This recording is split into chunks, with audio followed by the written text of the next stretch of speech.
राजा जनकांना राज्यकारभारासह शिकार, कृषी, वनविहार अशा अनेक गोष्टींची आवड होती. त्यांना ज्या उपक्रमात सहभागी व्हावेसे वाटत असे त्यामध्ये ते आवर्जून सहभागी होत असत. प्रातःस्मरणानंतरच राजा जनकांची स्वारी शेताकडे निघाली. काही सेवक आणि सुरक्षेकरता मोजके सैनिक सोबत घेऊन ते शेतात पोहोचले.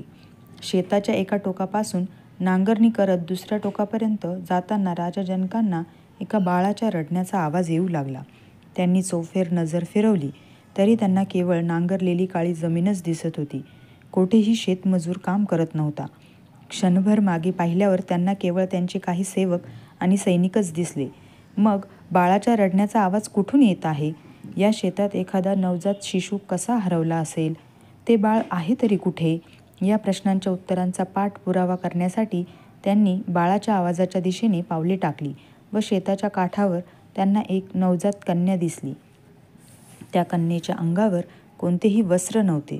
सकाळी सूर्याचा प्रकाश कोवळा असला तरी त्या लहानशा डोळ्यांना त्रास देत असल्याने व सकाळचा गार वारा शरीराला झुंबत असल्याने रडणाऱ्या त्या कन्येची राजा जनकांना दया आली.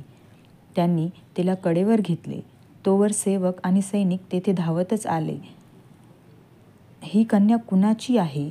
कोणत्या क्रूर दाम्पत्याने कन्येला आमच्या शेतामध्ये सोडून पळ काढला आहे? हिच्याकडे जरा पहा. अंगावर एक साधा कपडाही त्यांना ठेवता आला नाही. ही कन्या येथे आली तरी कशी? महाराज, मी कालही शेताची राखण करत होतो.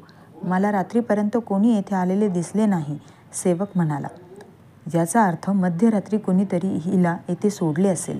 मध्यरात्री शेतात येऊन कुणी या बाळाला इथे ठेवले असेल असेही मला वाटत नाही, कारण 3 प्रहारानंतर ही बालिका निरोगी राहिली नसती. आतापर्यंत हिच्या अंगात ज्वर चढला असता किंवा हिला शुद्धही राहिली नसती. प्रातःकालपासूनच मी इथेच आहे. प्रातःकाली सुद्धा मी कुणाला शेतात फिरताना पाहिले नाही. महाराज जनक म्हणाले, तुझ्या बोलण्यातही तथ्य आहे. मात्र या बालिकेला कोणीच येथे ठेवले नाही, तर ही येथे आली तरी कशी? महाराज, आज्ञा असल्यास मी माझे निरीक्षण तुम्हाला सांगू? सांग. या बालिकेकडे पाहावे. ही बालिका सुदृढ आणि तेजस्वी वाटत आहे.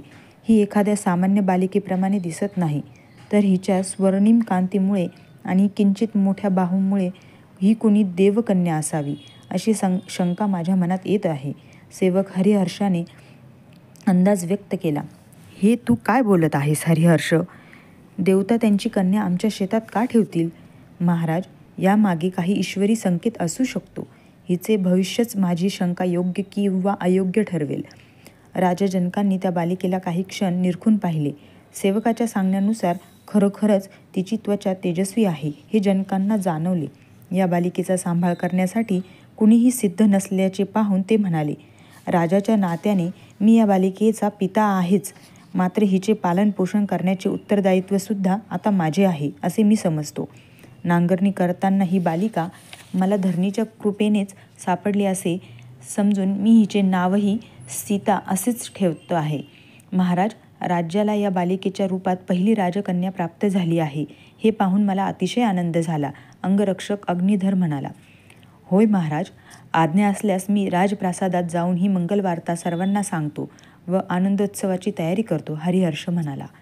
थांब अग्निधर, ही वार्ता आम्ही स्वतः राजप्रासादात जाऊन घोषित करू. राजा जनकांच्या मनातही आनंद ओसंडून वाहत होता. कित्येक मासांपासून त्यांना पितृत्वाची ओढ लागली होती व आता सीतेच्या रूपाने त्यांच्या पितृत्वाला पहिले अंकुर फुटले होते. अद्याप निपुत्रिक असणाऱ्या जनकांना सीतेच्या रूपात पहिली कन्या प्राप्त झाली. राजा जनक सीतेला राजप्रासादात घेऊन आले. त्यांनी शेतामध्ये घडलेला प्रकार महाराणी सुनयनाला सांगितला व त्या दोघांनी परस्पर संमतीने सीतेला दत्तक घेण्याची घोषणा राजसभेत केली.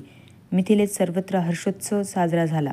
शेतामध्ये अतिशय प्रतिकूल परिस्थितीत पहिला सूर्योदय पाहणाऱ्या या अनाथ कन्येचे प्रारब्ध पहिल्या दिवसापासूनच उजळले. नांगरणी दरम्यान त्या अनाथ कन्येला कडेवर घेताना राजा जनकांना कुठे ठाऊक होते की या कन्येला इतिहासाने अजरामर करण्याचा निश्चय केव्हाच केला आहे.